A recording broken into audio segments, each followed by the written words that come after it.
noite. Boa noite. Tudo bem com vocês?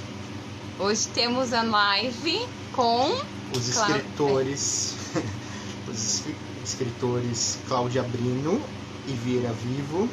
Daqui a pouco eles estão entrando aqui. Eles são editores da Costelas Felinas, né? Então, se tiver algum livro para publicar, procura eles, dá uma pesquisadinha. Tem Instagram também, Costelas Felinas, tá? Então fica a dica aí. Quer publicar um livro? Falem com eles que eles estão aí. Opa, estão aqui, já chegaram aqui também. Já vou acenar aqui. Peraí, vamos. É assim, eles lançam novos autores o tempo inteiro, né? Vamos chamar eles. Eles vão aparecer. Deixa eu tirar esse negócio dessa carinha. Agora melhorou. Então já vou entrar. Nós inventamos uma. Olha só! Já estamos aqui. Boa noite. Boa noite. Tudo bem, turminha? Casal querido. Nossa, que delícia estar com vocês hoje. Última live do ano. Nem... E vamos aqui, a gente está aprendendo ainda e vamos fazer, né? A gente vai dar a cara de pau. Vamos fazer. Eu só entendi o pau. Cara de pau, nossa! Não ouvi mais nada. Tá bom, já começou bem. Mas muito obrigada por esse momento, por esse convite. Antes de fechar o ano, é um puta de um presente. Isso mesmo. Pra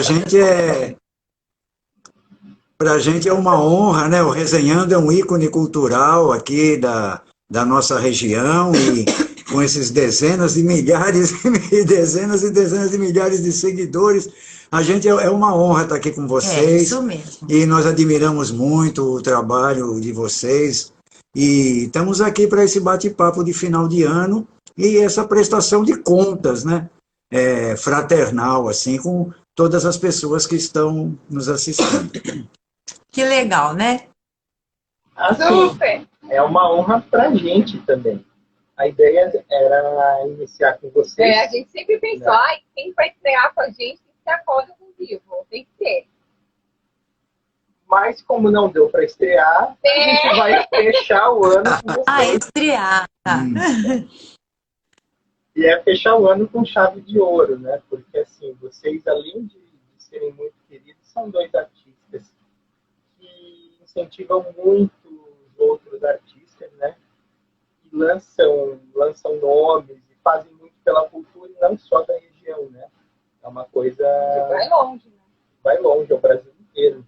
A gente vê pelo concurso que vocês tiveram, que foram quase 300 ou mais de 300 inscritos, então é muita coisa, né?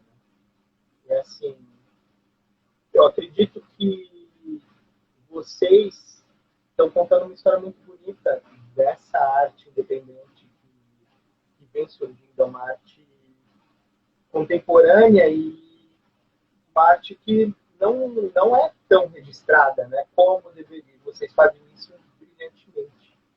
E é lindo o trabalho de vocês. A gente ama. Ainda tem aqui, ó. Guardei. Legal. Essa foi uma parceria essa daí muito é um documento boa. nosso, né? Não fica assim exibindo, não, Marielle, que nós também temos, viu? E eu tô com o último volume aqui da Cabeça Ativa, Cabelos. Poxa, cabelo, que legal, pô. Que legal, são 80 poetas aí. É coisa.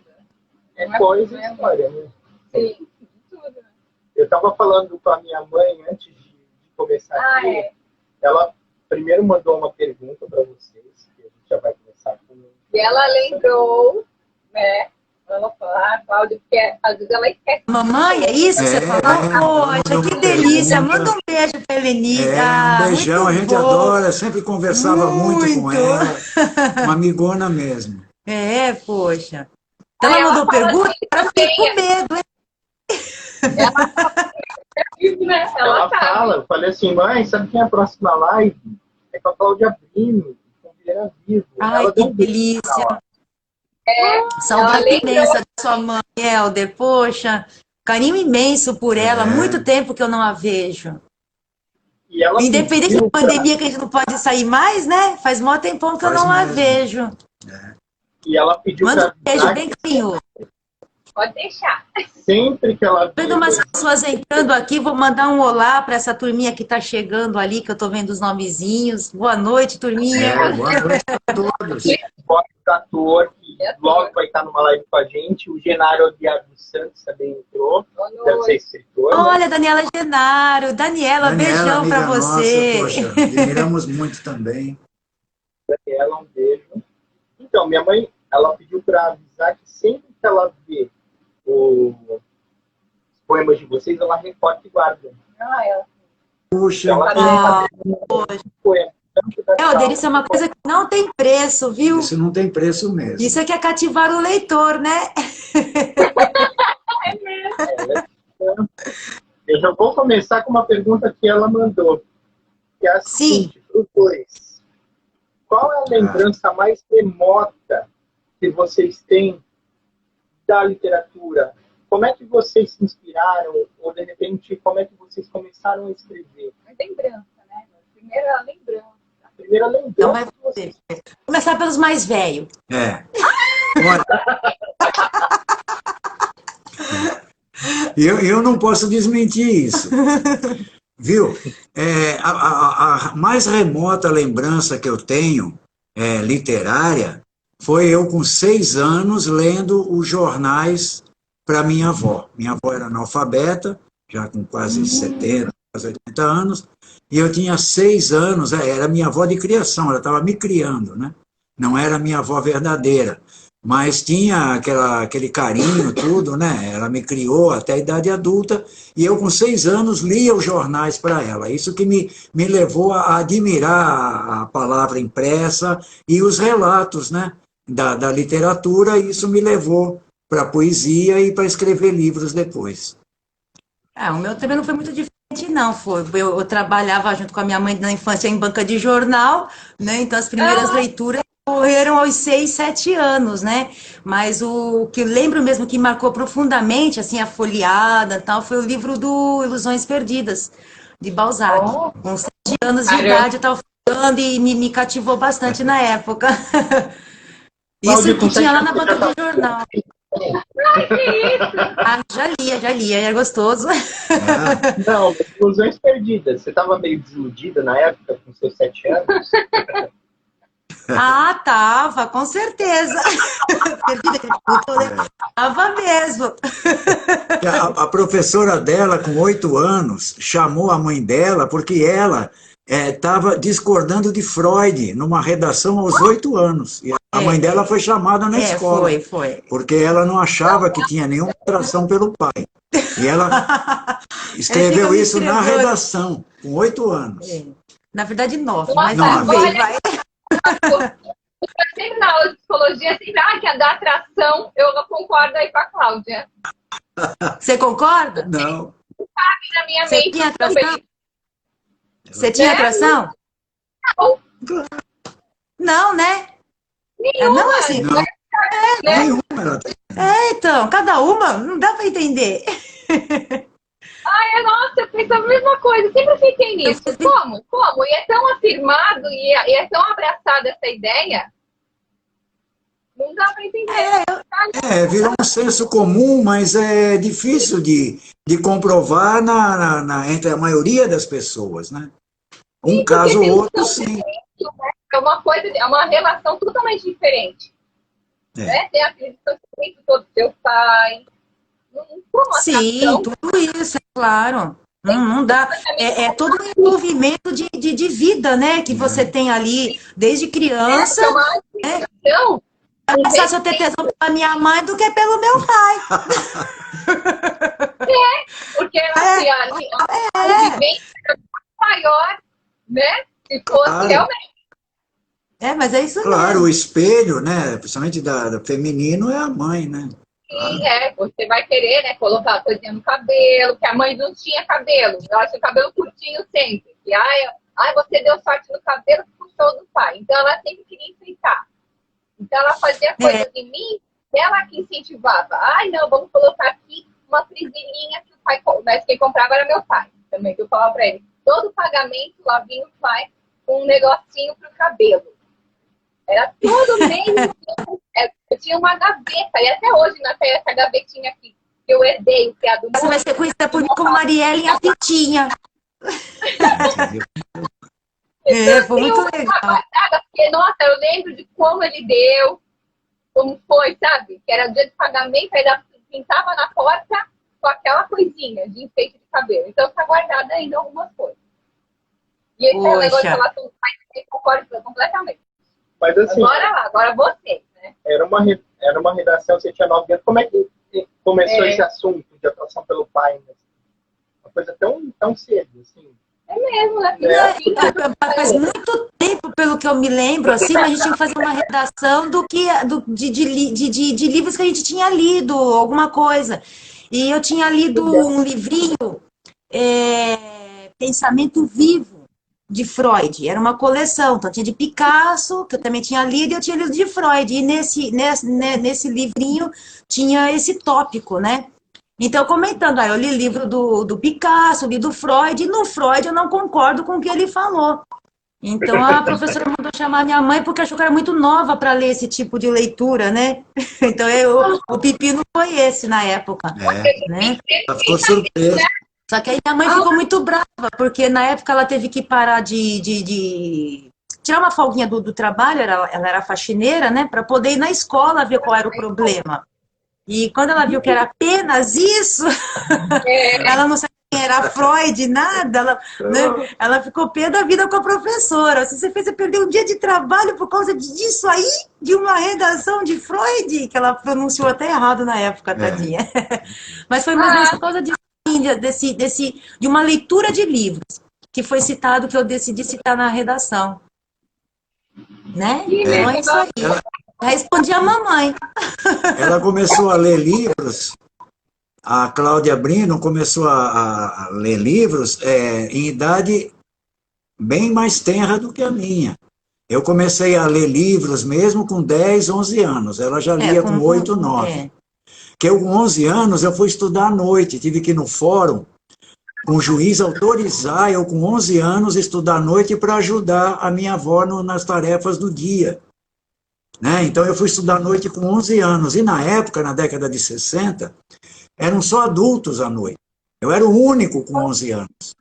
E naquela época, era um pouco diferente as escolas, né? Porque os alunos liam, né? As pessoas liam. Né? O lema aqui de Santos era a cidade onde mais se lê. Porque em todos os lugares tinha gente lendo. E eu, com 11 anos, entrei nisso também. Já com 12, eu percorria sebos. Já tinha minha biblioteca. Eu não tinha biblioteca. Eu tinha uns livrinhos assim só, agora fiquei magoada. Mas era pequena. Olha, ela 11V, tá aqui. Boa noite, dando oi, tia. Eu vou dar boa noite ali para minha sobrinha. Oi, Lala. A minha preta linda. Boa noite, tem Roberto. Roberto Facoro, autor Miau também. Boa noite, Facoro. Facoro, muito legal. Escritor, poeta. Viu o Rafael também, outro autor Miau, que passou por aí, não sei se está aí ainda também, mas um beijão para você, Rafael. Poeta também. De óculos. É ruim chegar essas letrinhas sem óculos. Isso, um beijão para tu, Rafael. Eu autor Miau. Hoje é uma literária, né? E depois essa conversa vai ficar tanto no IGTV daqui, Instagram, quanto no depois YouTube. A gente vai subir lá no YouTube também, que a gente está fazendo um apanhado de todas as entrevistas. Esse ano, né, graças a Deus, foram coisas legais. E olha que foi assim, tudo começou, era para começar com vocês. Ai. Aí, olha só, mas tem muitas outras coisas também. É mesmo, mas eu gostei mais de fechar. Tá mais legal assim, no final do ano. É bom que agora a gente está um pouco mais A gente já melhorou mais, né? Que no começo ficava bem assim, né? A gente ficava com medo, aí teve... Ah, que nada. Eu vi algumas lives de vocês no início, estava muito bom. Tava assim. Ah, poxa, ó, Mas aí o super Instagram não ímpar. Estão de deixava. parabéns. A gente ficou proibido de fazer live. Aí falou, nossa, a gente não Tem tem nem... problema, né? Vocês estavam fazendo até live com um outro, uma outra pessoa, perfil, né? Mas então, mas, pô, vocês conseguiram, tá vendo? Olha aí. A gente botou até Jornalistas no porretas, vocês. Não recupera, nós já estamos fazendo reclamação que não foi resolvido nada. Mas vamos lá, vamos começar então. Hã? Vocês falaram da primeira lembrança, mas quais são os primeiros autores que chamaram a atenção de vocês? Clarice Lispector. Aos 9 anos já me agarrou até hoje. Não teve jeito, foi Legião Estrangeira, com Legião Estrangeira, da Clarice Lispector. Apaixonada, delírio extremo. aqui primeiro me pegou, né? A primeirona. Agora você, quem foi o o primeiro? Cyrano de Bergerac, foi o primeiro. Cyrano de Bergerac. Foi o primeiro livro que eu li mesmo. Eu tinha 10 anos, era Viagem aos Impérios da Lua e do Sol. E eu tinha 10 anos. Depois li Humberto de Campos, aí fui lendo outros livros e fui abrindo mais, até chegar na poesia. Com 13 anos eu já devorava o Manuel Bandeira, a Cecília Meirelles e o Vinícius. Eu tinha a obra completa, porque um dos alunos que estudavam comigo era o filho do dono da livraria Jangada, na Frei Gaspar, o Otacílio, muito amigo meu, hoje advogado, José Otacílio Pinheiro Lima Oliva. E ele que me deu os livros, as antologias do Manuel Bandeira, Cecília Meirelles e Vinícius. E eu devorava, com 13 anos eu devorava aqueles livros, devorei todos 3 e relia. Não. De leitor para escritor foi um pulo. Como é que foi isso, né? Como é que o bichinho da literatura... Coçou aí, pô, agora eu vou eu escrever os meus. Comecei a brincar você com as entendeu? palavras. Como é que foi para escrever? Tá. Eu comecei brincando com as palavras, né? Tentando fazer, porque o Manuel Bandeira tem vários formatos de poemas, né? Poemas pequenos, poema centralizado, poema... E eu comecei a brincar assim com formas. Até que comecei a escrever mesmo com 14 anos. Com 14, então, os meus primeiros poemas... 14. Foi. E você, Cláudio? E você? Quando eu comecei a escrever, é isso? Então, eu comecei aos 8 anos, 7, por aí, né? E depois não parei mais. Pronto, resumindo. Você tem guardado? É que você tá contando? Você tem guardado? Se eu tenho- O primeiro livro que eu tenho, Zona 2000, ele é baseado nos poemas desde os 8 aos 19 anos. Então, eu tenho bastante livros, poemas dessa época aí, de 8, 9, né? Tem os 6, 7, mas eram muito bobinhos, né? Então, eu nem quero lembrar dessa época, não. Dos 8 em diante é que começou a melhorar um pouquinho. E tu tem esses primeiros? Mais Tenho. inocentes. Tem ali no meu livrinho ali. Quer que eu pegue Vou lá? pegar lá pra mim. Tá no meu primeiro livro. É uma coisa Você assim, não mas tem- tu Eu tem lembro um. Hã? É esse Você aqui, não o meu pensa em primeiro. plantar? Dá pra ver, né? Esse é o meu primeiro livro. Por causa desse livro aqui, que eu não gostei da edição, que foi feito em São Paulo, eu resolvi fazer encadernação para fazer meus novos livros. E aí surgiu a Costelas Felinas. Então é esse aqui. Então eu tenho. Esse aqui, o Parto, é um que eu lembro exatamente que foi com 8 anos de idade. Dá para ver mais ou menos o tamanho dele? 8 anos de idade. Não é para ler, não, né? E é poema hermético, e quem lê pensa que é uma senhora que escreveu. Então eu tenho sim alguns aqui. Hã? Sabe qual? Essa criança é muito esperta, abençoada. Olha a minha. Fazer o quê, né? Nasci assim. Não tem cura. Não tem. Eu lembro, eu estava no lançamento do livro, né? Tava, lógico. Uma criança tão fofinha, adorável. Deixa eu sacudir. Ele conta para a história, é um anjo. Deus me guarde. Mas acho que ele tinha. Mas, o Marielle, acho que ele tinha 12 anos na época. Né, Helder? 98? Acho que uns 12 aninhos. A gente se conhece de chão, ó. Literatura, né? Uma menina, Entendi com 23. nada. Você Ainda foi minha sou, primeira menina. Não mudei de sexo ainda, não. Encheu o saco dele. Mas diga, Helder. Bom, você foi minha primeira professora de literatura, isso lá no São Judas. Você tinha 23 anos, era uma menina, né? Foi antes de lançar o Zona 2000. E eu lembro Isso mesmo. que teve um poema desse livro que me marcou muito, que era o Oitavo Andar. O Oitavo Andar. Ah, de o Caneca, oitavo, a o oitavo tragédia. andar. E tinha outro, acho Esse que era Senhor Selvagem, também tá. Senhor Selvagem. O outro que você falou agora, aí, o oitavo andar, eu lembro que foi mais ou menos uns 13 anos. Agora, o Senhor Selvagem, eu já não lembro quando que foi, não. Mas o oitavo andar, eu lembro que foi com uns 13 anos. Eu gostei muito do oitavo andar. Eu fiz isso no quintal de uma casa que eu tava, né, vendo algumas coisinhas assim, aí eu resolvi ficar escrevendo esse poema. E a Clara Sniffer acabou de entrar. Oi, boa noite, Clarinha. Olha, outra autora Ah, miau. Clarinha, Mas já tá tem cheia de vários miado aqui livros hoje. conosco, a Cláudia, a Clara. Tá aqui falando. Ela é muito fã, ela ama, né, vocês, e ela é muito fã de livros. Ah, Ok? Clara também. É um mimo de criança, essa Clarinha, viu? Poxa, adorável. A gente adora essa menina. A Larissa tem quantos anos? Acho A que Larissa tá 11, com minha sobrinha, 12 anos. tá 12, porque o 12 nome anos, dela tava olha. Larissa 11. É, tá. é antigo. Ela envelheceu, mas o Instagram dela não. Acho que não é bom botar essas coisas de idade, né? Você vai mudando. É, Ainda bem, pois é. mudando, né? Ainda bem, né? Que não fica parado lá.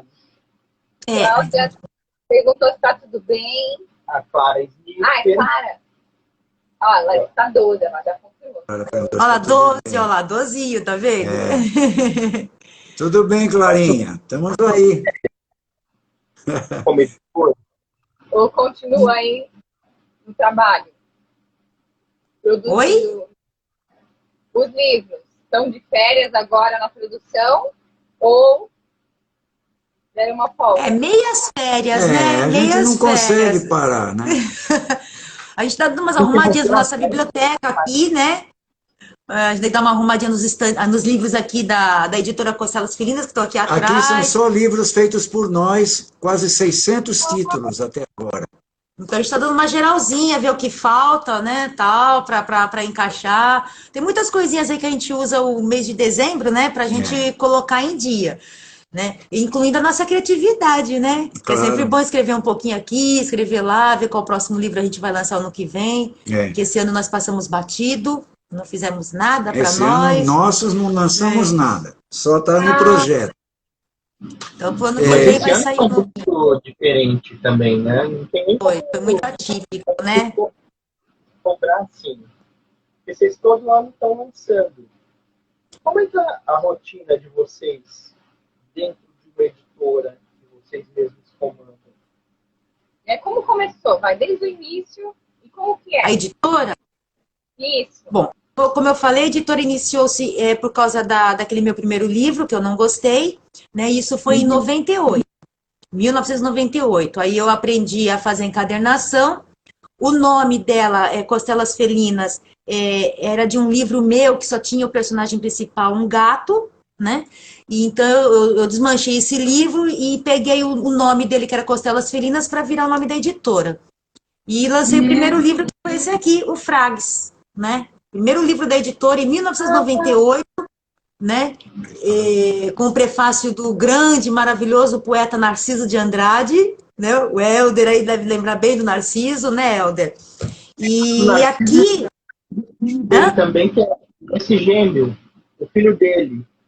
Quando eu trabalhei Narcisinho.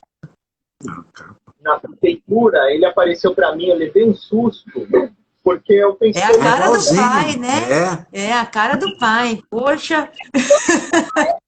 E tem tudo a ver, né? Com o nome, né? Puxa, E é o mesmo Narciso, né? nome, Olha, aquela É. imagem de uma figura muito parecido. E eu achei realmente... Eu Impressionante. estava diante de um Ele, fantasma. ele é a cópia mesmo. Os É. outros nem tanto, mas ele ficou a cópia do Ficou Narciso. mesmo. Né? É Todas as vezes maravilhoso. que a gente nos encontramos, a conversa é a semelhança dele com o pai. Impressionante.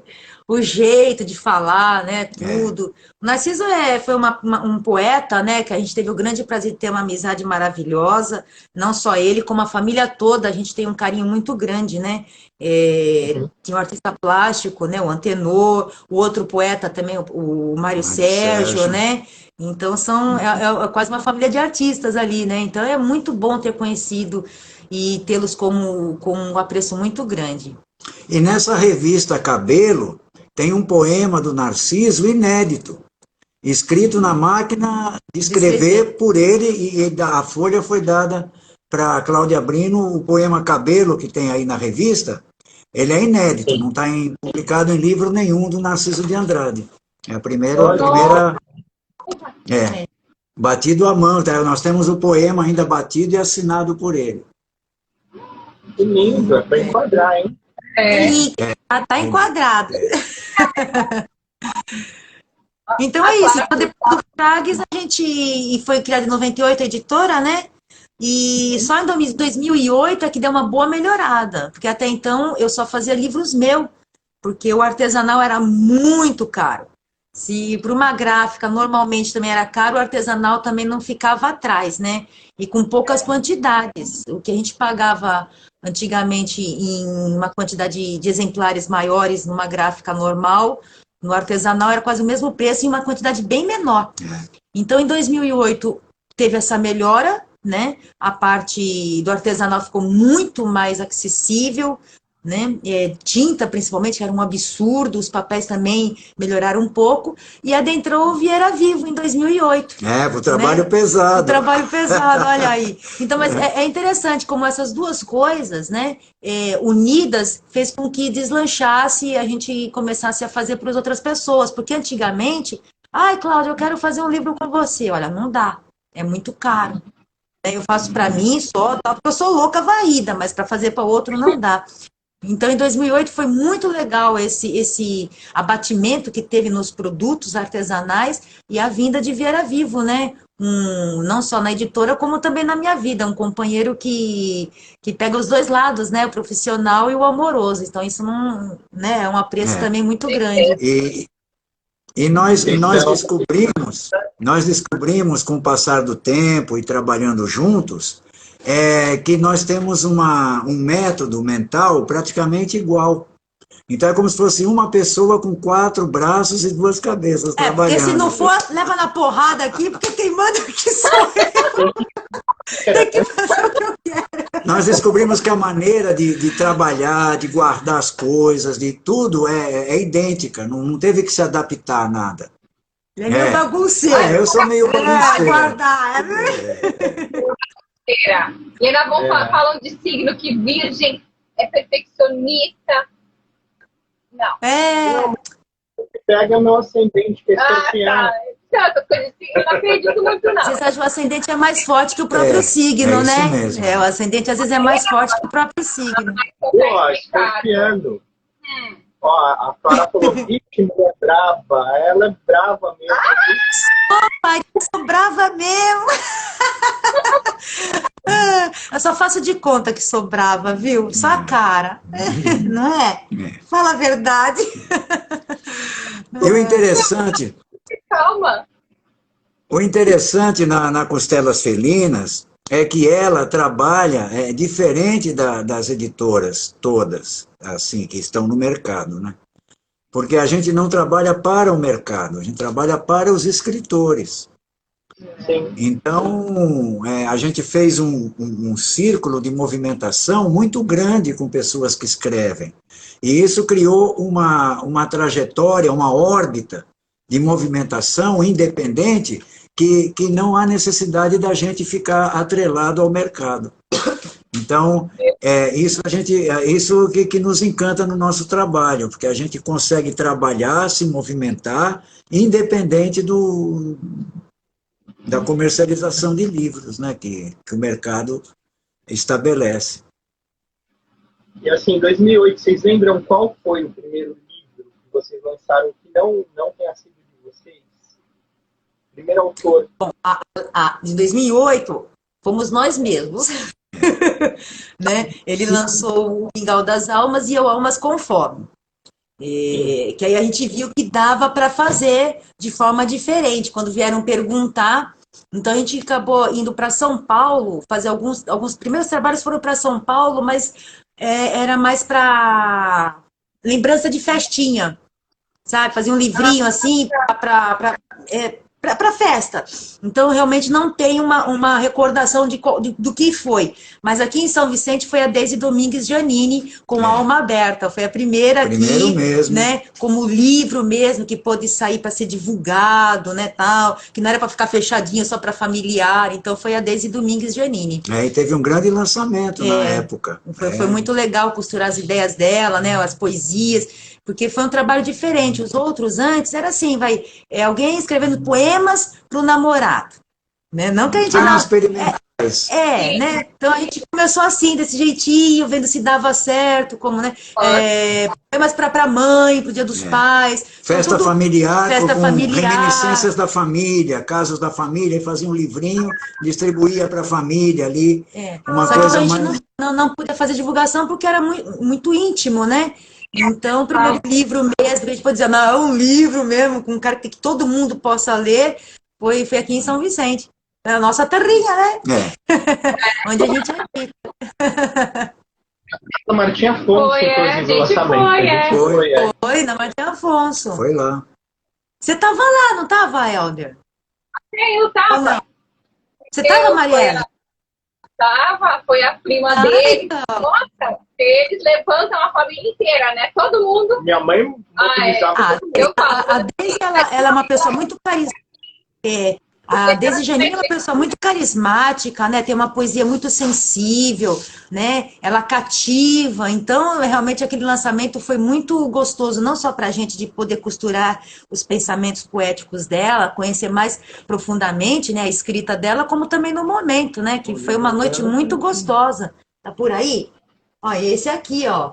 Primeirinho aqui, ó lá. Deise Domingues Giannini. Capa dura. Pra ver o toque-toque? Quem é? É isso aí. Que a capa da Cláudia Brino. É tia Vinho, é mesmo. Hã? 2008. Sim. Oi? Não, foi 98. Não? 98. Esse aqui? Não, esse foi 2008. Não, esse aqui foi em 2008. 98 foi o meu sozinha, a primeira vez. Esse aqui foi em 2008. Aí já estávamos nós dois juntos já. E o interessante é que no tempo antes do Picaré, eu já fazia livros à mão, que eram vendidos em feira hippie. Eu era hippie, fazia artesanato, andava por aí. Ele tinha Jogo Duro Editora. Eu tinha Jogo Duro Editora, que lançamos 3 livros. Até agora, antes da pandemia, nós fizemos uma festa dos 40 anos da Jogo Duro Editora, que foi anterior ao Picaré.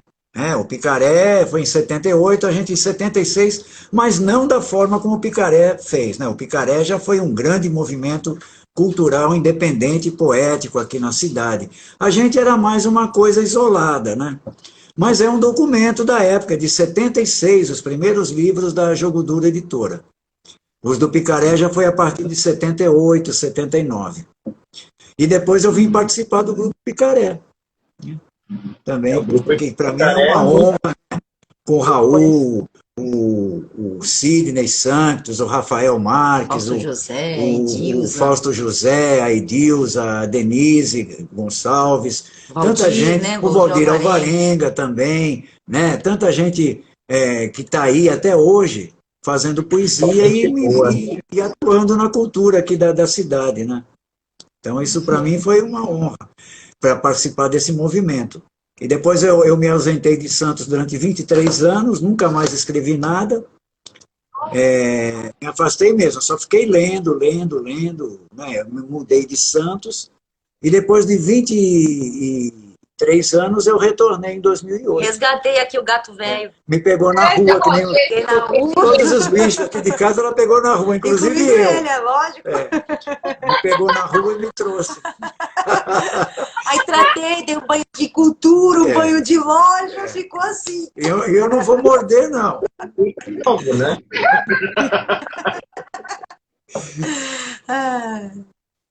Mas 23 anos parado, e como é que foi esse retorno? Pra se Não, reencontrar, né?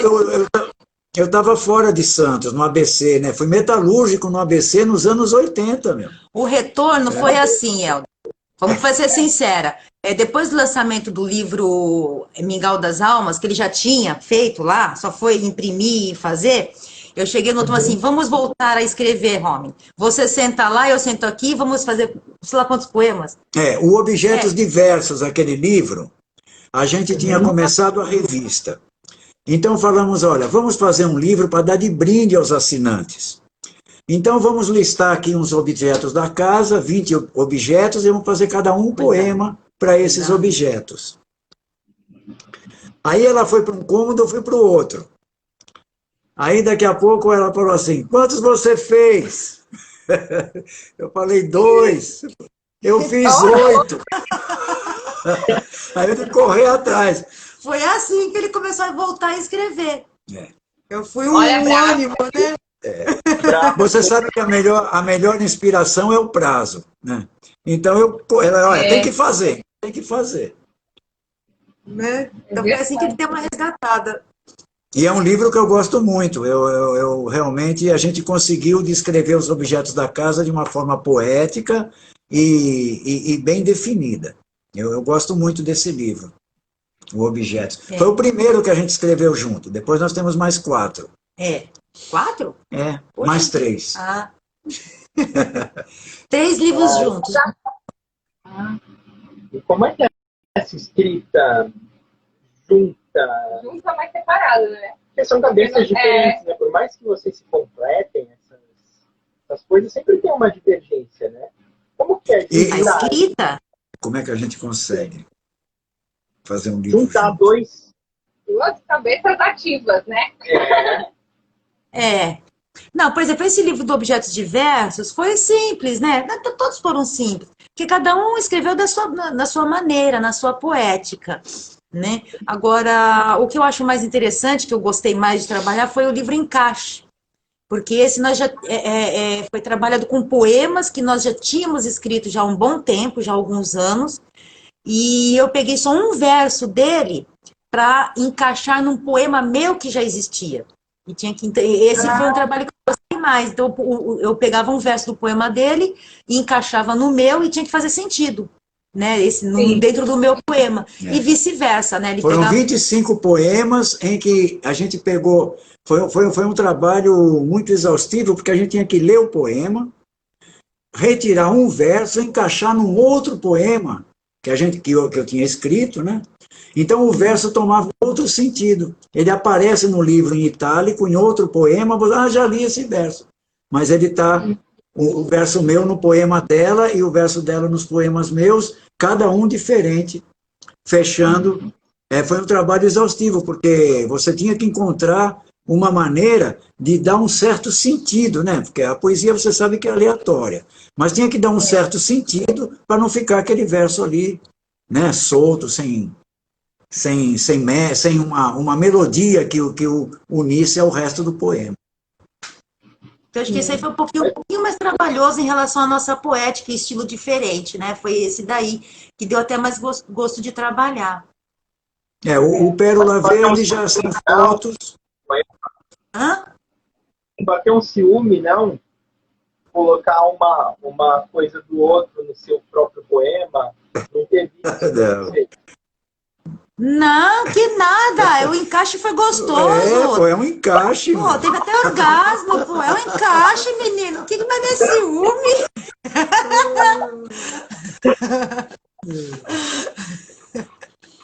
Ele ficou vermelho. Helder, você ficou... Oh, os dois ficaram vermelhos. Que bonitinhos. Inclusive, agora na pandemia, nós estamos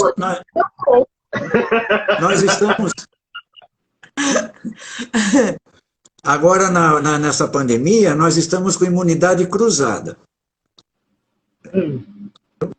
Estamos com imunidade cruzada, então estamos tranquilos.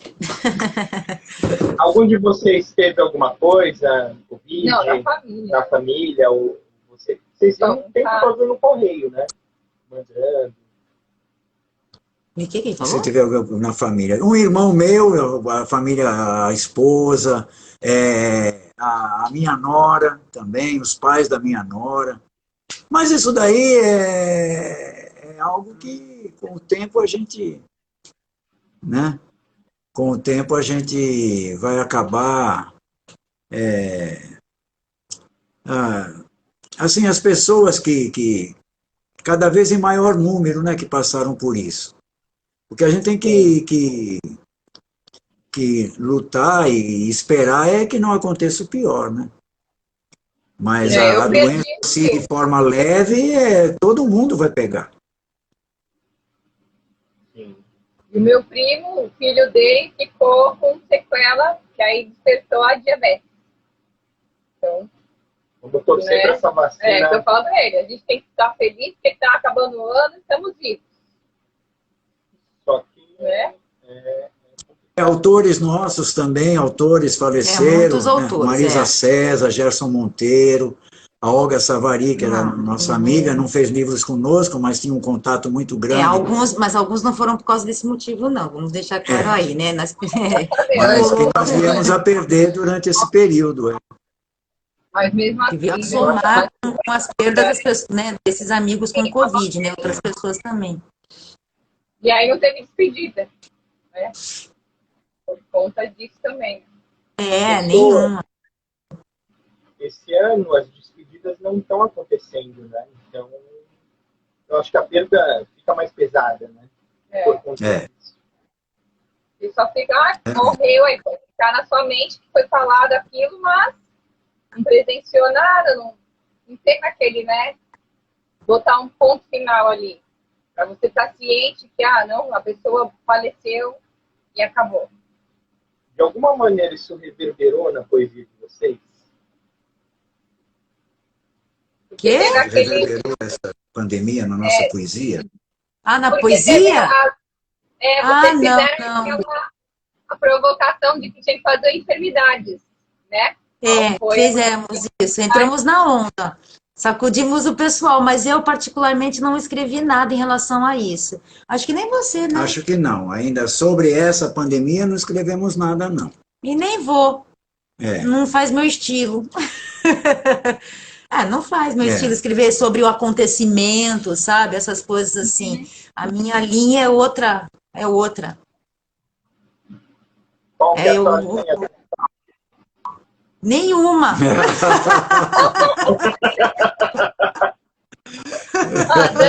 Nenhuma. Não escrever sobre acontecimentos só. Não pode fazer um tipo de literatura datada, né? Porque aí você fica muito restrito, né?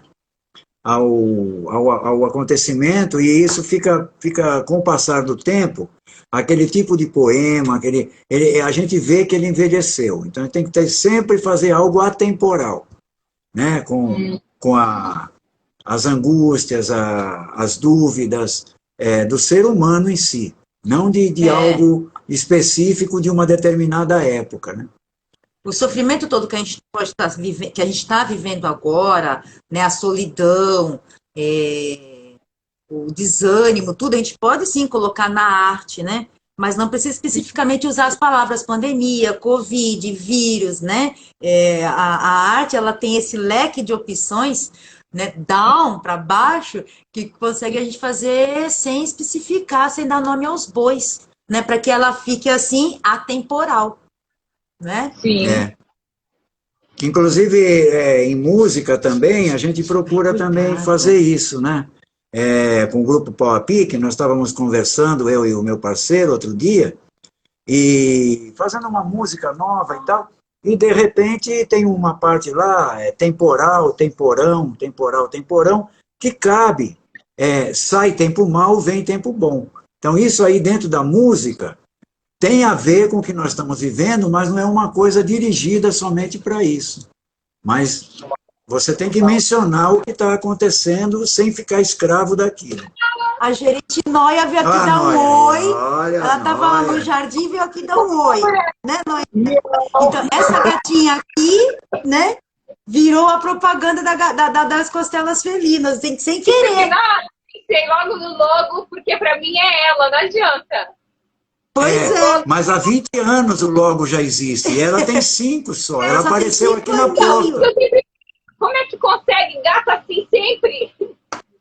Não, o mais interessante é que ela apareceu aqui, igualzinho logo, magrinha, de rabo quebrado, tem um rabinho quebrado. Ela quebraram o rabo dela. Né? E apaixonada por livros, é impressionante. Eu já tive uma outra gata, mas ela não estava nem aí para os livros. Essa aqui não, ela sobe, ela vem, ela cheira, ela se esfrega. Deita em cima. Então, volta e meia eu tô batendo uma foto, é muito louco. É interessante como o logotipo se transformou, Criou vida, né? criou vida. E olha, no Dia das Bruxas, a gente vê aqui na porta ela olhando para a gente tão magrinha, com 2 meses de idade. Aqui abandonada na rua, com o rabo quebrado, só pele e osso. Ceguinha de um olho, né? Que ela é ceguinha de um olho, a Noia. Igualzinho o logotipo da Não, da o logotipo editora. não é ceguinha de um olho.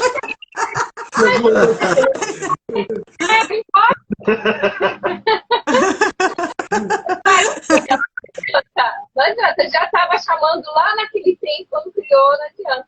Ou de E aí ela repente veio, o logotipo viu, nós tava se materializou. Assim, olha, faz esse logotipo que um dia eu virei.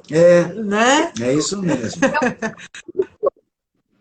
Mas tudo, viu, Helder e Maeli, tudo, o fato de eu ter feito livros antes, o fato dela depois começar a fazer livros, sabe, tudo veio se encadeando como se realmente fosse essa a trajetória, sabe?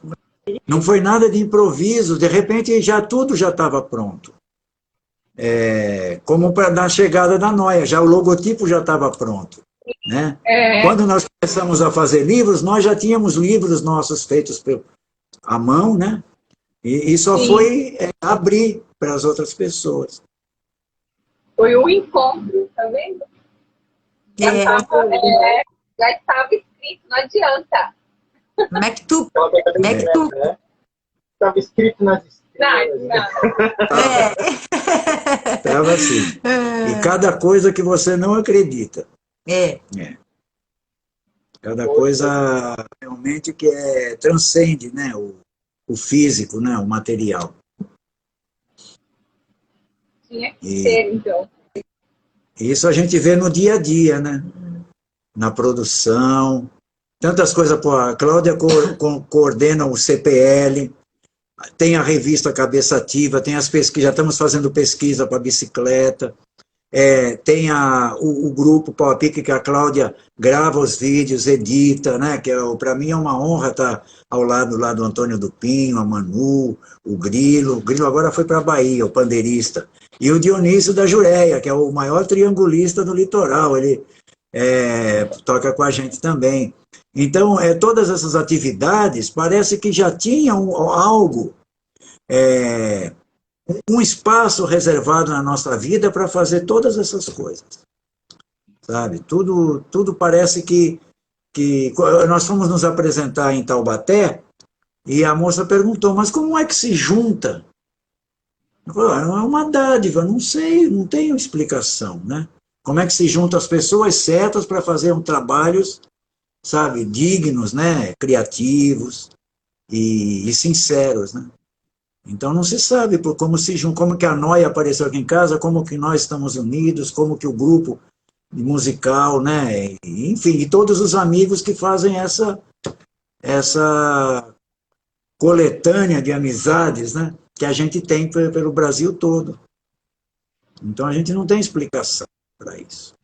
Eu também acho, a gente sempre fala também que da nosso lado da família, por que a gente gosta tanto disso?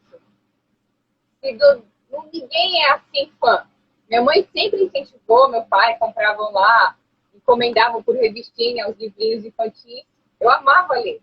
mas eles não gostam, meu irmão não gosta. Eu era ET da família. E aí eu achei útil ter. Do meu lado ainda tinha a minha mãe, né?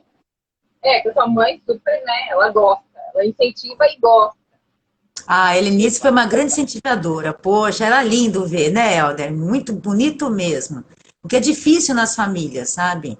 Hoje a gente também tem uma amiga, que é a Fabi, também, que incentiva bastante o filho dela. Então, eu acho isso maravilhoso. Poxa, e ele já está criando uma trajetória igual o Helder, sabe? Já de pequenininho vai criando uma trajetória maravilhosa. 12 anos agora, né, que ele tem. Aí, Helder, com a tua idade você tinha na época. Vai que vai. JP Messi. Então isso é muito bom. A minha família também foi igual a sua, Marielle. Eu era a única que gostava de ler, né? Só que a gente já tinha dificuldade para comprar livros, revistas. Então, a sorte é que minha mãe tinha essa banca de jornal, trabalhava, né, nessa banca de jornal. Então, eu podia folhear algumas coisas, até pornô, né? Que também tinha umas literaturas muito legaisinhas nas revistas. Nas revistas. Carlos Zéfiro. Não, mas tinha muitas revistas pornôs com umas histórias muito boas, legais. Né? Quem é o nome aí? Você lembra? Carlos Zéfiro, aqueles desenhados, aqueles livrinhos de. E tinha aquela É proibidíssimo. Era um encarte da revista Eliela. Cartas do Fórum. Cartas na revista Fórum, aquelas cartas. Nossa! Era um encarte da revista Eliela, eu sei porque meus primos colecionavam. Eliela, Fiesta. Então, tinha umas historinhas legais essas revistas aí. Conheço. Não conhece, Maria? Precisa conhecer. Desconheço. Ela desconhece.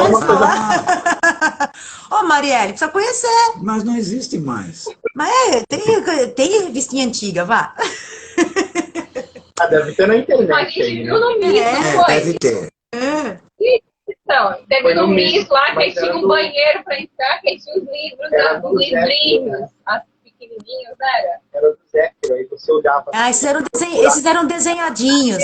Esses eram com desenhos, né? Até a Maísa Monte tem um LP, CD que a capa são esses desenhos do Carlos Zéfiro. O bagulhinho bom. O bagulhinho bom. Barulhinho bom. Barulhinho bom. Bagulhinho.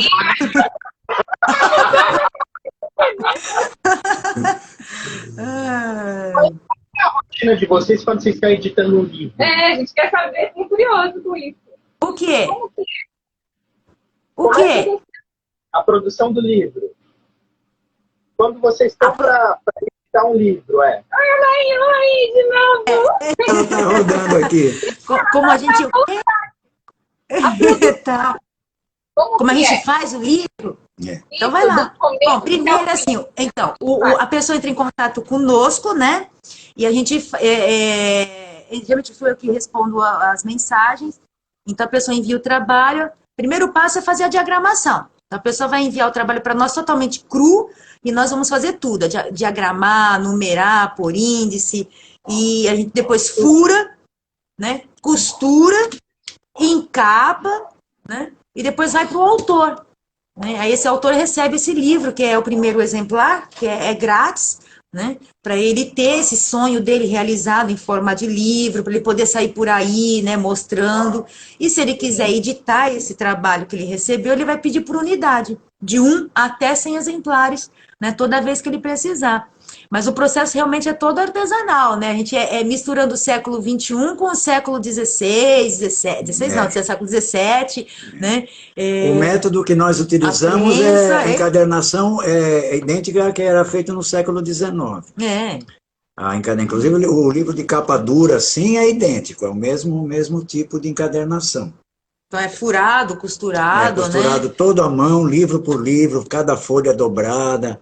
Então, primeiramente, a pessoa entra em contato com a Cláudia, porque a Cláudia é imbatível, no tratamento com as pessoas, no acolhimento, na recepção, as palavras dela. Então, eu nem tenho certas redes sociais, justamente para não entrar em conflito, porque às vezes a pessoa conversa com ela e eu não estou sabendo, aí vai conversar comigo. Então, toda a parte de internet, Face, tudo, é a Cláudia que administra, né? da Costelas Felinas. Né? E pode ser pelo Instagram, por onde mais? Para entrar em contato. Contato? Pode ser pelo Instagram, né? Ou pelo e-mail, livroscostelasfelinas@gmail.com, ou então pelo Facebook, Cláudia Brino, o Artesanal Livros, né? Um dos dois.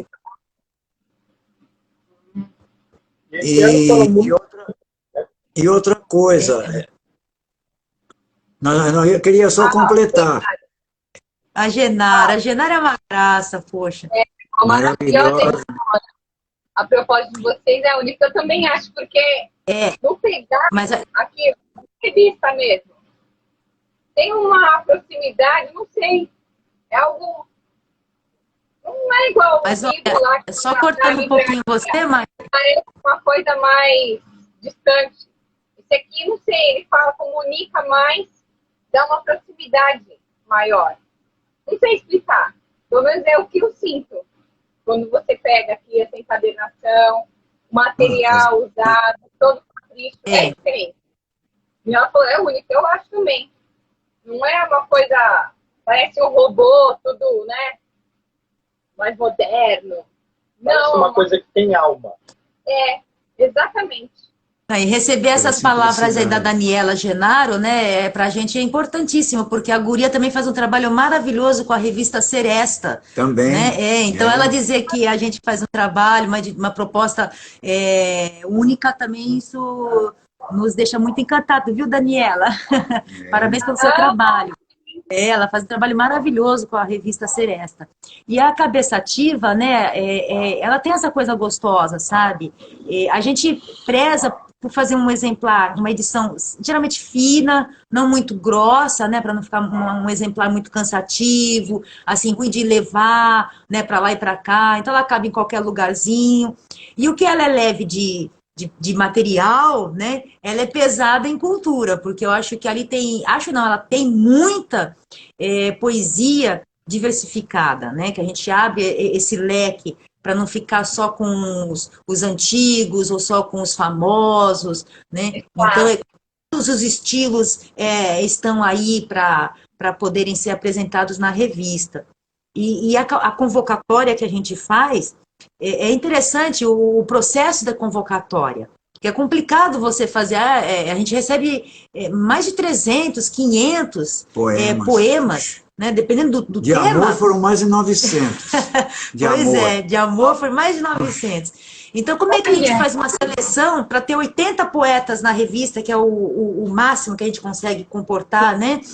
Então, a gente vai, logicamente, pelo nosso gosto, não tem como escapar disso, né? Porque a gente preza pelo que é belo, né? Pelo que nos cativou. Então, aí entra um gosto muito pessoal nosso, de leitor. Mais abrangente. Abrangente, lógico, e depois a gente vai vendo.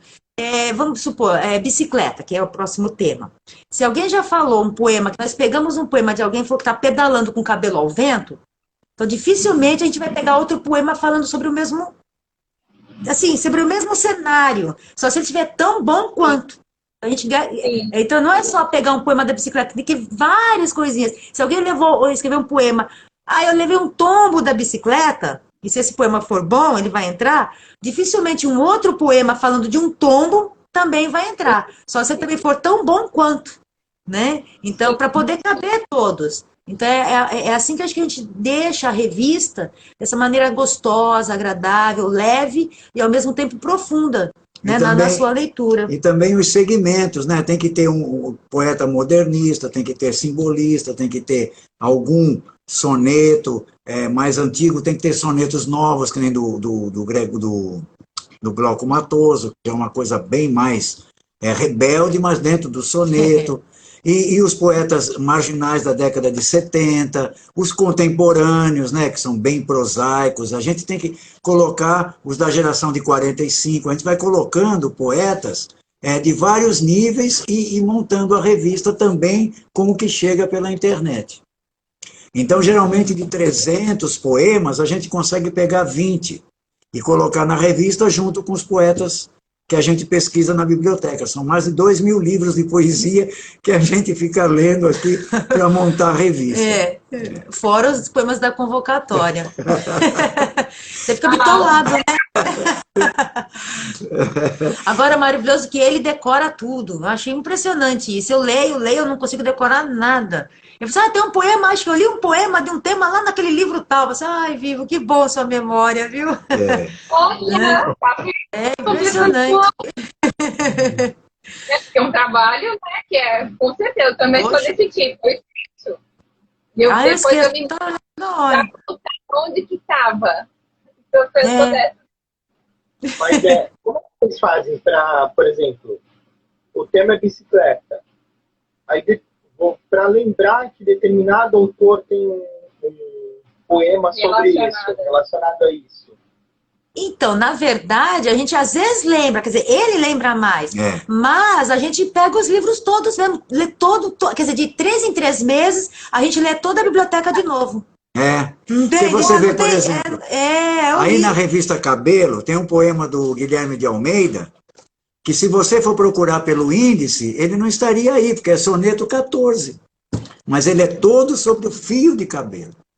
Então a gente tem que ler mesmo. Então, vai pelo índice, vamos ver no índice o que fala de cabelo. Esse poema já estaria fora. Então, agora... Tem que olhar e ver se o autor escreveu sobre cabelo. E outra coisa, não é só citar. O cabelo é o personagem. Que nem a bicicleta. Não, eu estou andando de bicicleta, estou pensando nisso, e pronto, só falou que estava andando, não vale. A bicicleta tem que ser o principal elemento do poema. Nossa, então você tem que garimpar tudo. Tem que garimpar tudo. Tudo. Tem mesmo. 3 em 3 meses a gente garimpa todo, mesmo livro, vamos ver se tem algum poema agora falando disso. Colocamos tudo, as letras, numa caixa e vamos sorteando qual a letra que a gente vai pegar. Da nossa biblioteca. Autores com a letra A, letra M. Pega aquele monte de livro. Oi? Os temas para definir. Eu acho que é muito aleatório mesmo, né? É muito aleatório. A gente tem uma listinha, né, que já fizemos, né, assim, e eles, vamos pegar esse. Porque acontece, então, porque o tema surge, porque a revista, ela deu para nós a leitura diferente. Então, a gente lê como poeta, como leitor, tal. Agora, como editor, a gente lê e a gente vai descobrindo que um poema, ele dá vários temas. Sabe? Então a gente começa a ler um poema assim, puxa, mas isso aqui vira um tema, hein? Aí coloca lá. Pô, mas esse poema também vira um tema. Vai descobrindo que tem, sabe? Sobre grilo, né? Sobre barata. Como tem poema sobre mesa. Puxa, como tem poema sobre isso. Então a gente como vai folheando, vai vendo e vai marcando. A percepção da leitura é outra agora. Além de a gente ser arrebatado pelo poema, né? Às vezes por um verso que faz a gente ter um orgasmo mesmo, tem essa leitura agora de procurar aquilo que vai além e que precisa estar na cabeça ativa, né? Como tema. Então, os poemas conseguem nos alimentar bem com isso, viu? E também tem um cardápio que, nossa! E também tem o caso dos fragmentos. Às vezes o poema não é sobre aquele tema, mas tem ali uns 4, 5 versos que entram no tema. Então, a gente pega o fragmento daquele poema, põe o título e o autor. E tem fragmento que é tão bom, tanto quanto, né? Tão bom que não precisa nem ter escrito o poema inteiro. Assim, por que a pessoa escreveu tanto? Sabe? Só aquilo ali já matou. Né? Matou no sentido de bom.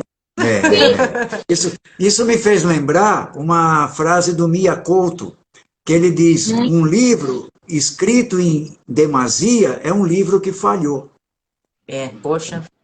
E no poema também, um poema escrito em demasia é um poema que falhou. Né? Embora tenha poemas grandes, as odes, isso aí não vamos discutir. Mas você ficar repetindo muito o mesmo assunto dentro do poema, também ele se desgasta. Com certeza, é verdade. Então, menos é mais, né? Menos é mais. Você está enxugando ali, né? Para chegar no objeto perfeito. E em relação à escrita de vocês têm uma disciplina? Mesmo produzindo tanto? Porque a gente aqui também tem uma... eu nunca tive disciplina, não, assim. Nunca.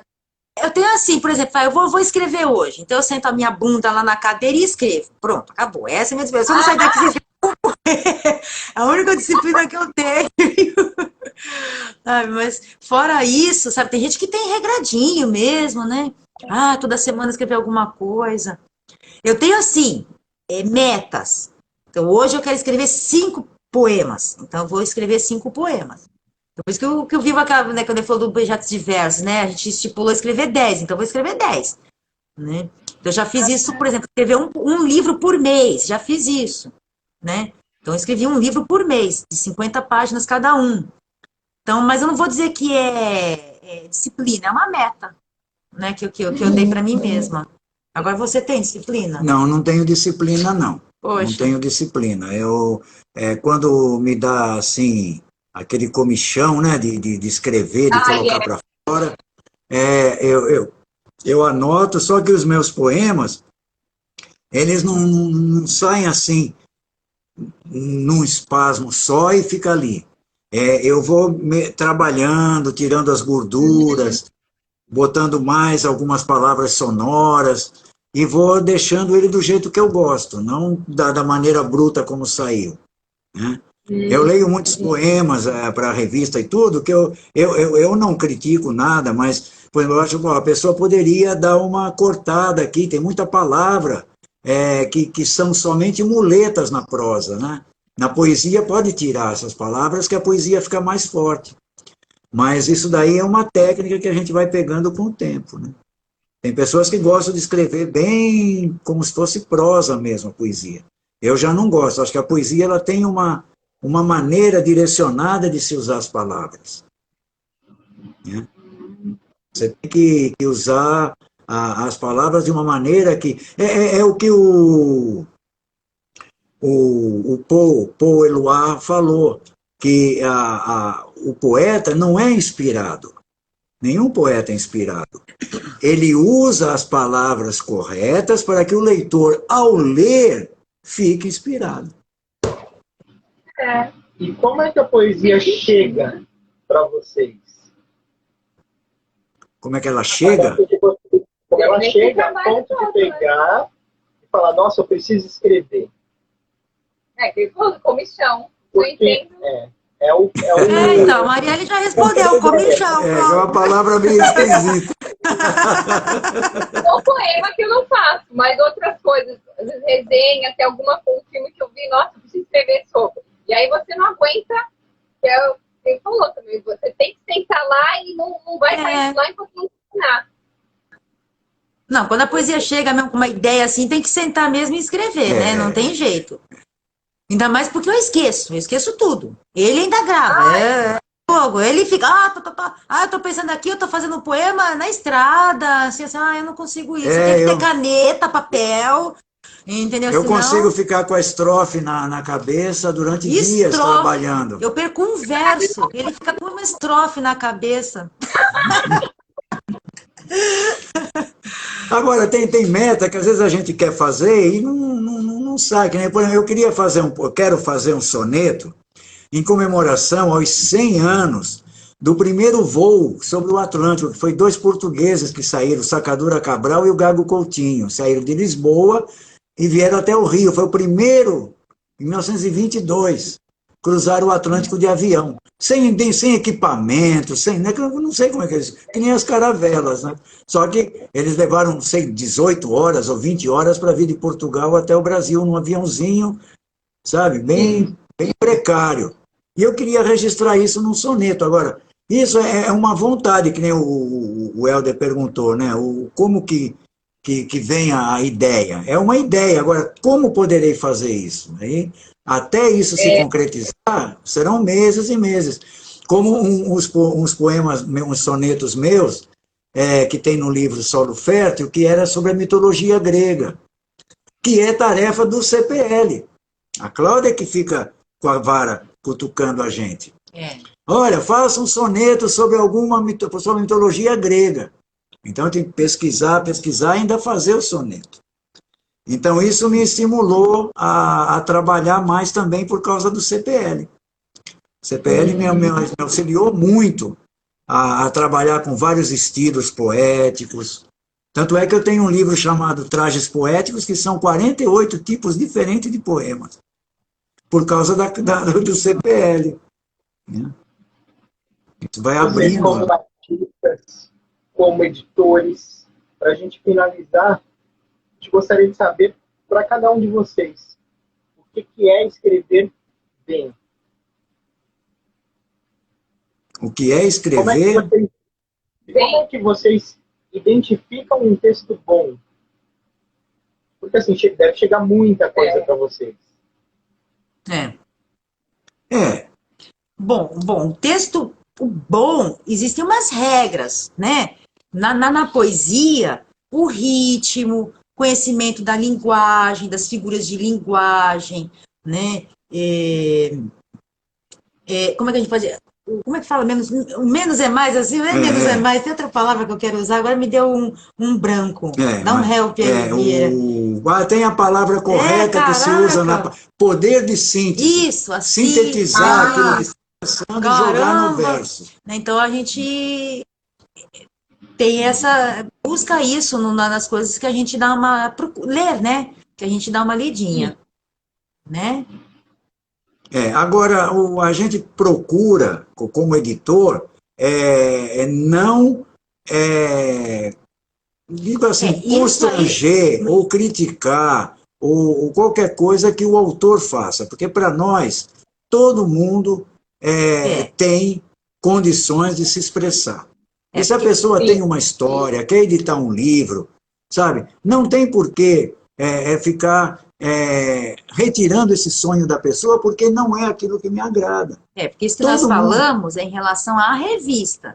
Agora, né, a nossa leitura de escolha para a revista. Agora, os livros... A revista tem uma linha a ser seguida, né? Então, a gente segue esse tipo de leitura. Tá? Agora, as pessoas que entram em contato conosco para fazer seus livros, aí a gente não tem nada a ver. Não interfere em nada. Porque a gente acredita realmente que todas as ideias estão aí para serem divulgadas, né? Para que as pessoas possam ser lidas, porque todas as ideias têm todos os tipos de leitores, né? Então, isso é fato. Eu não gosto de uma coisa fraca que outra pessoa, né, que eu considero fraco, né? Outra pessoa não, vai ter uma compreensão diferente daquilo. Então a gente publica de tudo. E não é só literatura, né? A gente publica didático, né, teatro, humor, HQ, política, entende? Então a gente vai de tudo. Que qualquer estilo literário, didático que você tiver, a gente manda a brasa. A gente fura e costura mesmo. E cada um tem a sua trajetória. Então, não adianta que eu querer que uma pessoa que está iniciando poesia agora já escreva como um poeta consagrado. Tudo tem uma evolução, tudo tem um período. A própria leitura tem sua evolução, né? Então, o que a gente pode dar aquele impulso para que a pessoa possa fazer a sua trajetória, procurar o seu público, que tem público para todo tipo de literatura. Sabe? Não podemos ficar somente publicando aquilo que nós gostamos, porque aí fica muito restrito. É o caso da revista. Se você pegar, nós recebemos muitas revistas. Então tem revista só de haikai, só de soneto, só herméticos, só intelectualizados. Então, não se junta. Tem outras que é só um grupo de contemporâneos. Então, a poesia é muito mais ampla do que isso. É uma árvore com milhares de folhas. Então, se você puder pegar um pouquinho de cada folha e colocar na revista, você tem um leque maravilhoso. Né? Sim. É isso aí. Aqui o Eduardo falou, desenvolver ideias é dificílimo, adoro pesquisar. E para quem? Eduardo Caetano, que é jornalista, nosso amigo. O que você sugerem? Eduardo Caetano. Ele falou sobre desenvolver ideias, que não é difícil, e que adora pesquisar. E para iniciar, o que vocês indicam para a pessoa conseguir se organizar e concretizar o seu livro e aí procurar vocês? Conseguir transpor a ideia para o papel. Para chegar até vocês e publicar. Que é outro, como é que faz para uma pessoa, é isso? Como faz para uma pessoa iniciar? Escrever. Como que vocês indicariam para que essa pessoa conseguisse deixar ali o livro para mandar para vocês? Começando a escrever. Ela tem que começar a escrever, né? o primeiro passo é ela começar a escrever. Agora, a maneira como ela vai fazer isso, aí depende de cada um. É claro que existem muitas oficinas de escritura aí, né, de escritor, que ajuda, que dá um toque, né? Não é o nosso caso, né? Eu nunca fiz nenhum tipo de oficina para dar toque para ninguém nesse aspecto, né? Não sou contra, não, só não tenho jeito, sabe, para esse tipo de coisa assim. Mas a pessoa começando a escrever, ela encontrando. Eu acho que a melhor maneira da pessoa encontrar o seu estilo de escrita é encontrar o seu estilo de leitura, né? Que ela vai acompanhar. Eu gosto desse tipo de leitura, então eu vou começar a escrever assim também. Até ela começar a criar o seu próprio estilo, né? Diferente daquele, né? Dentro daquele que já está ali, ela vai criando. Né, o seu mundinho, né? O seu mundinho de forma carinhosa, não é porque é um mundinho pejorativo, não. Né? E a partir daí, ela faz o seu roteiro. Hã? Sim. Tudo que é colocado hoje em mundinho é pejorativo, verdade. Não é pejorativo mundinho. Então. Então ela faz seu roteiro a partir disso, né? A sua vivência, vai ver se é poesia. Então vai escrever poesia. Realmente a poesia ela exige muito mais, né? Ela é muito diferente da prosa, ela vai mexer com o teu ânimo, né? Com alguma coisa dentro de você, com a sua alma mesmo, né? Eu, pelo menos, quando eu vou ler poesia, eu vou ler com totalmente diferente, é um cenário tão lindo que ela abre. Você para num verso, né? Assim, meu Deus, que verso é esse? Coisa que a prosa não tem. A prosa você fala, pô, no cenário, tô num filme, tá? Mas ela não vai te encaixar num contexto de te arrebentar do chão. Pelo menos eu me sinto dessa maneira. Então começa a escrever, acha seu estilo. E se for para entrar em contato conosco, é muito simples. Vai fazer tudo isso no Word, sem nenhum tipo de diagramação, bem cru mesmo. Digita lá no Word e envia para nós. Né? Pode ver lá, entrar em contato conosco, né? Pelos contatos que nós já passamos, e a gente explica com maiores detalhes esses procedimentos, né? Mas é uma maravilha. Teve uma pessoa que uma vez com 17 anos entrou em contato conosco. Olha. Né? Ela fez os primeiros livrinhos, eu falei, olha, eu comecei a escrever agora, né? Mas se via que ela lia bastante. Ela tinha os versos dela, a linguagem dela era bem elaborada. Então foi uma delícia. É uma delícia ver alguém crescendo assim já, né? Sim, está dando o primeiro passo, né? É só começar com uma bela leitura. Agora, a evolução, ela é individual, né? A pessoa tem que procurar ler, procurar poetas. O que a gente nota é que a maioria das pessoas que estão escrevendo atualmente não estão se preocupando muito em ler, em conhecer novos poetas, tudo isso. Isso daí está fazendo com que haja um empobrecimento da poesia por falta de referências. A pessoa começa a escrever e fica só naquilo e não procura ler mais. Então, isso também, atualmente, está tendo uma diluição cultural, na literatura, né? São muitas historinhas, muitos romances americanos do dia a dia, e também na poesia. Você vê a atual ganhadora do Prêmio Nobel, é uma poesia simples, diluída, açucarada. São problemas de angústia, são problemas interiores, mas a maneira que está escrita é simplória. Não tem nada do que falamos antes, né? A figura de linguagem, o ritmo. Não tem ritmo, não tem figura de linguagem, não tem poder de síntese, não tem a tautologia, que é você usar palavras dentro da mesma cepa de palavras para escrever um texto, sabe? Sinônimos diferenciados, tudo palavras simplórias mesmo. Como diria o Manuel de Barros, né, a poesia é o delírio da palavra. E está cheio de poesia aí sem delírio. Sem delírio. Então, isso daí também, o próprio sistema também leva para isso, para essa direção, para que a pessoa também não evolua, fique sempre escrevendo da mesma maneira, sempre lendo a mesma coisa. E isso não, a pessoa que tem que se rebelar contra isso e procurar cada vez ler mais, ler muito e produzir sempre. Isso está acontecendo no jornalismo também.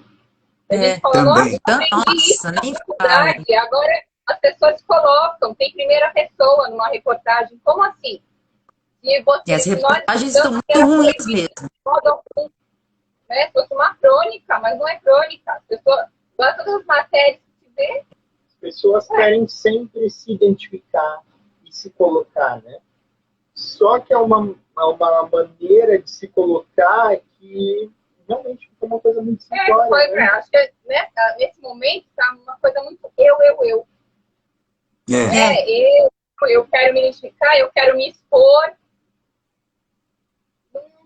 É isso mesmo. É o que a gente chama de... Mas não existe mais. Está muita particularização. Eu não sei se vocês concordam, mas hoje todo mundo é escritor, todo mundo é jornalista e todo mundo é professor de português. Que eu falo, escolhemos as profissões erradas. Porque fizemos anos de jornalismo e letras para nada. Porque todo mundo sabe. Para nada mesmo. Né?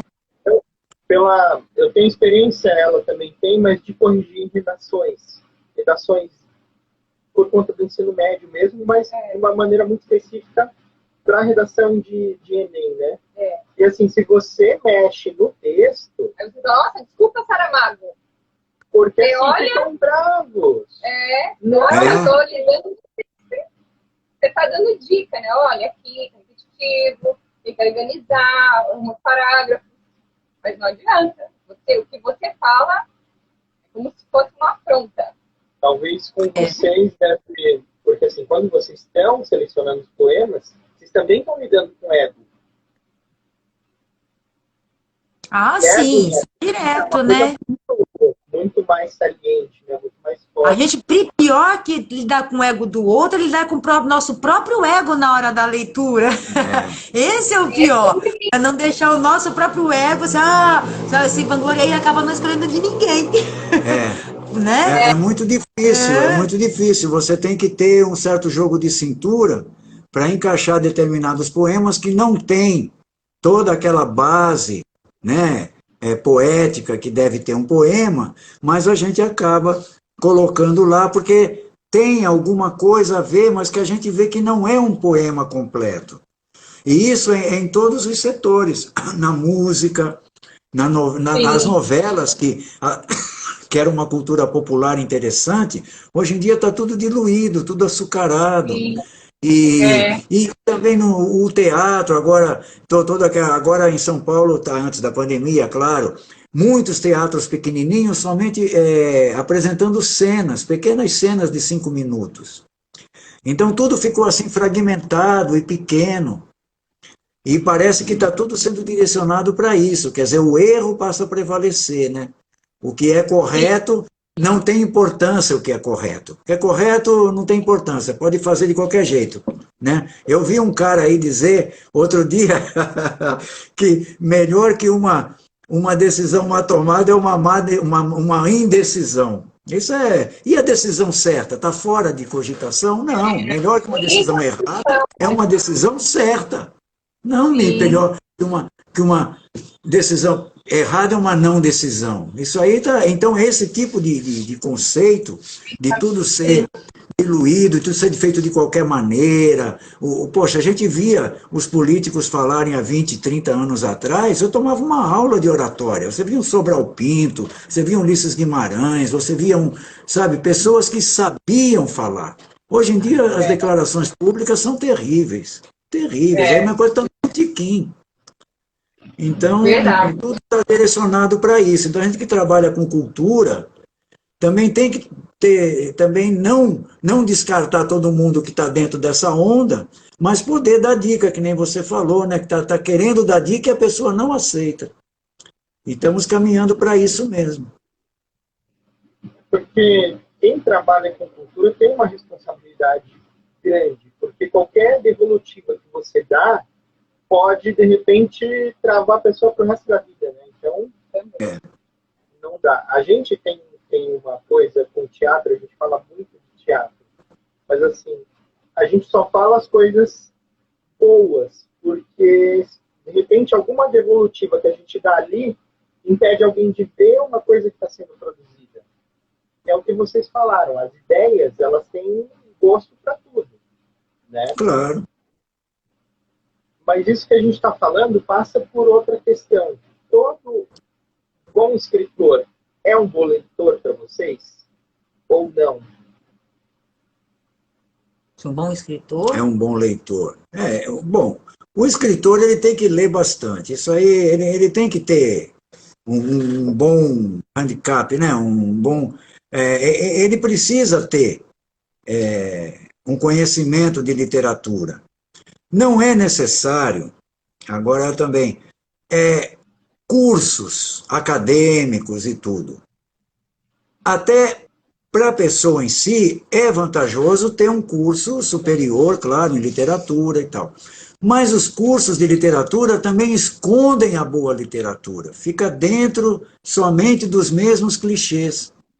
Então eu conheço pessoas formadas em letras que não conhecem 20, 30 grandes poetas brasileiros. Ficaram em Machado de Assis, ficaram no Antônio Vieira, ficaram nas coisas do século XIX.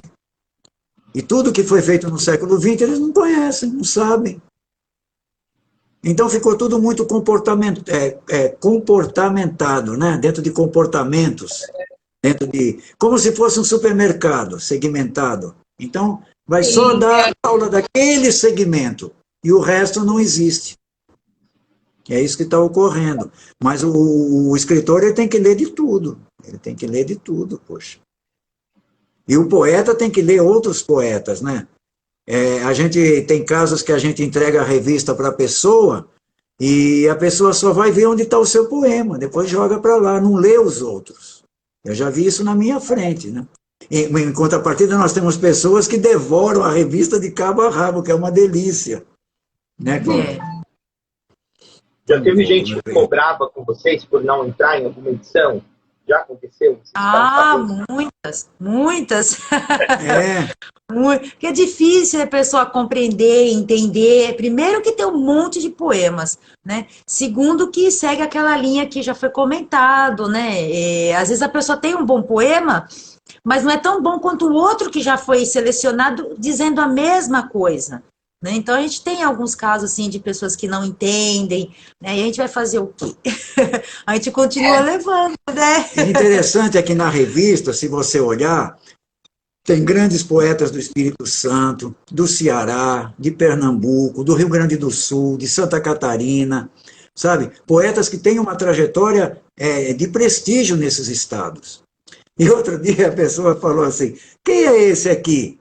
Humberto Del Maestro, que é um grande poeta do Espírito Santo. Eu falo, deve ser vizinho deles, de São Vicente, que eles estão ajudando. Então, tem essa mentalidade assim, sabe? Como se a revista fosse para os amigos publicar poeminha. Não, a revista vai para a Academia Brasileira de Letras, vai para os jornais, vai para cursos de literatura, vai para professores, para críticos, jornalistas. Não é uma grande quantidade de leitores, mas é um círculo bom para nós. Então, a revista é para isso, é para divulgar poetas do Brasil de todas as épocas e estilos, né? Dentro de uma normalidade de boa leitura. Né? E para a gente finalizar, quais são os planos da Cláudia, do Vivo e da Costelas Felinas para 2021? Bom, o meu como autora é ver se eu lanço meu próximo livro, né, o ano que vem, um de prosa dessa vez, mini prosa, né, assim por dizer, e ver se a editora em 2021 faz uma nova promoção, né, que agora em 2020 fizemos o concurso Costelas, o quê? Costelas 20 anos? 20 não? anos, foi o último que saiu. Então o último foi Costelas 20 anos, né, um concurso, que o livro vai ser entregue agora em fevereiro, no aniversário do poeta autor selecionado, né? Ele vai fazer em fevereiro agora, então ele pediu para entregar só em fevereiro. Então estamos fazendo esse trabalho. Você vê? Vai ser um presente de aniversário, né? Então, vamos ver. Então, no momento tem esses dois, assim, né? Entregar esse livro, fazer uma nova promoção, vamos ver o que a gente vai fazer, não sei se vai ser concurso ou então sorteio, né? Que são as duas vertentes que a Costelas Felinas usa para editar alguém de forma gratuita, né? Para que a pessoa não pague nada. Eu acho que vai entrar promoção, acho que vai entrar sorteio em 2021, né? Então são essas duas. Agora o Vera Viva, eu não sei se vai fazer algo. Vai para você? Ah, eu tenho projetos, sim, tem ali na gaveta vários livros para eu terminar e, e continuar com a revista, né? Dentro dos mesmos moldes. A revista nunca vai mudar, não vai ter papel couché, não vai ter capa plastificada, vai ser sempre papel reciclado e sempre da mesma forma. Porque nós temos uma ideia que na editora e na revista nós não aceitamos nenhum dinheiro público, nenhum patrocínio de empresa privada. Tem que ser tudo com recursos próprios. Porque A gente, né? para nós, né?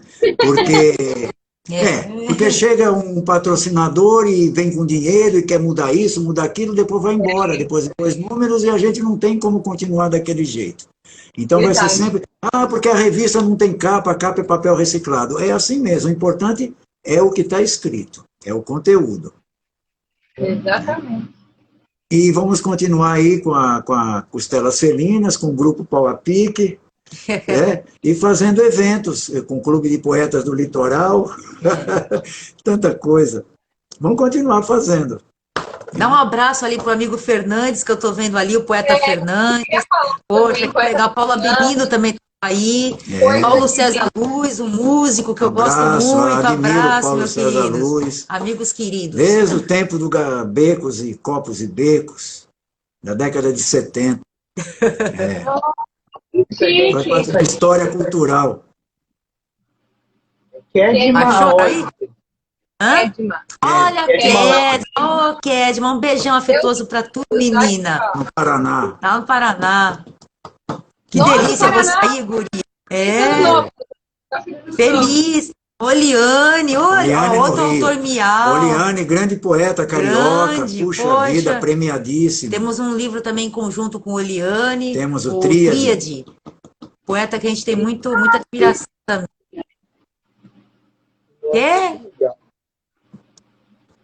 Saudade. Muitíssimo obrigada. Foi maravilhoso. Poxa. Também. Vocês moram no Foi muito bom. Aí, Rafael, boa noite, Rafael. Boa noite. Beijão nosso. Luiz, Oliane, beijo. Vai ficar salvo no Instagram e também no YouTube. A gente vai subir, possivelmente já amanhã. É um canal pequenininho, mas vai ficando lá. Mas fica para a posteridade, vocês podem ver, rever, divulgar. Então... Mas é uns pequenos frascos que tem os grandes perfumes, não é isso que dizem? Então tá bom. Né? Tá bom? Olha, foi uma delícia estar com vocês, né? Revê-los de alguma maneira, nem que seja virtual. A nossa última vez foi lá na Fotonovelas, né? Foi. Lá no Costurando Ideias, que a gente fez uma costura japonesa. Vocês são muito queridos por nós. Olha lá, os docinhos. Então, muito obrigada mesmo. Uma noite muito gostosa para fechar o ano, viu? Olha, poxa, adoramos. Eu estou aqui, sabe, emocionado de estar com vocês, de revê-los e de estar participando desse bate-papo aqui nessa noite tão agradável. Né? Parabéns por isso daí. Vocês, olha, que projeto maravilhoso de vocês. Não é fácil não, viu? Sempre pesquisando gente, entrevistando. Se não é live, são nas resenhas, nas matérias que eu acompanho, lá no site. Oi? Precisando da gente, é só falar. Pô, vocês também. Recordistas de acesso, os dois. Agora não entendi nada. Não entendeu? Não, agora não. Foi recordista, tanto da Cláudia quanto do Vivo. Naquele do... Às vezes só olha, voltou. Deixa eu falar para ela aqui. Ele está dizendo que as entrevistas nossas bateram recorde de leitura, não é, Helder? Aquela Desenhando lá da resposta com uma palavra. A gente adorou. Eu sou um sucesso, vai, fala a verdade. Inclusive, viu? Se forem lançar, vocês voltam aqui para falar dos livros que vão serem lançados, né? Muito legal. E a gerente Noia também veio aqui, também dar um Veio, tchauzinho poxa. dela, isso foi muito legal também, ver conhecer vocês. Olha, A Noinha. Um beijão para vocês. Poxa, um belo ano que vem. Obrigado para quem participou e Modestos, a 2021. Cat falou. Obrigada, né? Gente, obrigada pelo carinho. Beijo, Olha, querida. beijo para todos que estão assistindo a gente, que Coração batendo entraram. aqui. Ainda bem que tá batendo, se eu estaria ao vivo, estaria morto, né? Ficou. Não. Tem Ele é vivo até no vivo, nome, não. então tá bom. Coração batendo. Coração tá batendo forte. Agora melhorou, É. né? Tá Não, bom. olha, realmente é uma admiração muito grande que a gente tem pelo trabalho de vocês e estar aqui nesse momento é tudo de bom. E ainda por cima com amigos queridos que estão aí assistindo a live, Isso né? mesmo. Alguns eu não lembrei aqui de nome, não conheço, mas poxa, a companhia dessa turminha é tudo de bom. Isso Né? mesmo. Então, muito obrigada por esse momento, viu? E 2021 esteja aí com mais criatividade, com mais ânimos para vocês dois, para todos nós, né? E com muito ânimo e proteção, tá bom? Isso Valeuzaço esse contato. mesmo. Valeu mesmo. Vamos dormir flutuando. Beijo, beijo. gente, até Tchau, tchau. mais. Tchau. Tchau, turma.